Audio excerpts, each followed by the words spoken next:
Pernah nggak sih kalian mau beli suatu saham tapi harganya nggak sesuai sama yang diorder? Lumayan kecewa kan nggak dapet saham dengan harga yang sesuai yang kalian mau. Tapi kenapa sih terkadang harga saham yang kita dapetin itu bisa beda sama yang tertera saat kita order? Apa ini semua karena kesalahan sistem? Hai Go Traders, ternyata kesalahan harga yang muncul saat kita order bisa jadi karena jenis order yang digunakan tidak sesuai. Oleh karena itu, di video kali ini kita akan bahas dua konsep vital ketika order saham dan bagaimana cara penggunaannya yang tepat sesuai kebutuhan kamu. Pertama, kita bahas tipe order yang paling sederhana, market order. Jadi apa itu market order? Basically, ketika kamu gunain market order, kamu seperti bilang, pokoknya aku mau beli saham ini sekarang juga dengan harga saat ini. Begitu pula saat jual saham, seperti bilang, aku mau jual saham ini sekarang juga dengan harga saat ini. Dengan market order, kamu cukup nentuin berapa jumlah saham yang mau kamu beli atau jual, atau berapa uang yang mau kamu transaksiin tanpa perlu ngesetting harga saham tersebut. Tapi perlu diingat bahwa harga saham bisa mengalami kenaikan dan penurunan dalam satu hari bursa. Bahkan ada juga saham yang super volatile ngalahin saham-saham pada umumnya yang bisa aja berubah dalam hitungan detik. Hal ini penting banget untuk dicatat, apalagi kamu seorang trader yang pengen beli saham volatil di harga yang sangat spesifik. Misalkan harga saham XYZ saat ini tertulis $100. Kamu udah oke dan mau order di angka saat itu juga. Tapi ketika kamu tap dan execute, ternyata dari jeda sepersekian detik ada perubahan harga jadi $100,25.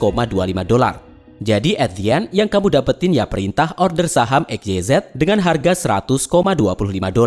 Ada yang pernah ngalamin nggak nih? Ingat ya, market order digunain untuk melakukan transaksi saham pada the best current available price atau harga terbaik yang ada saat itu. Sampai sini jelas kan? Oke, kita lanjut move on ke limit order. Limit order bisa menjawab pertanyaan kamu yang nyari cara agar bisa dapetin harga sesuai dengan order yang diminta. Hal ini karena dengan limit order, kamu bisa nentuin harga beli atau jual saham sesuai keinginan kamu. Order beli kamu baru akan dieksekusi saat harganya mencapai limit price atau harga maksimal yang kamu tentuin. Bisa juga sahammu terbeli di harga yang lebih rendah. Sedangkan saat jual, order kamu baru akan dieksekusi saat harganya mencapai limit price alias harga minimal yang kamu pengen jual. Sahammu juga bisa terjual di harga yang lebih tinggi.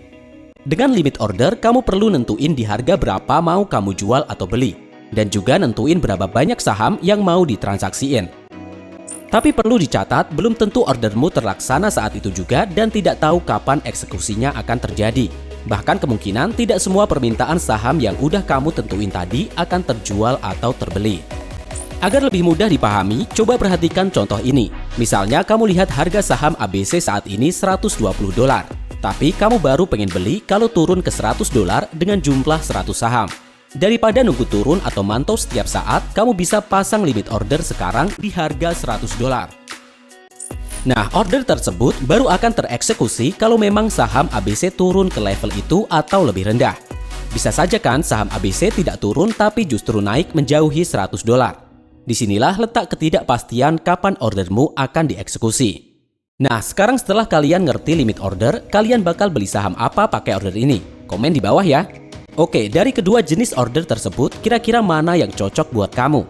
Kalau kita simpulkan, market order dapat dilakukan dengan cepat dan mudah.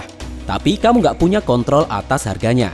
Market order cocok buat kamu yang memang mau cepat masuk atau keluar dari posisi saham.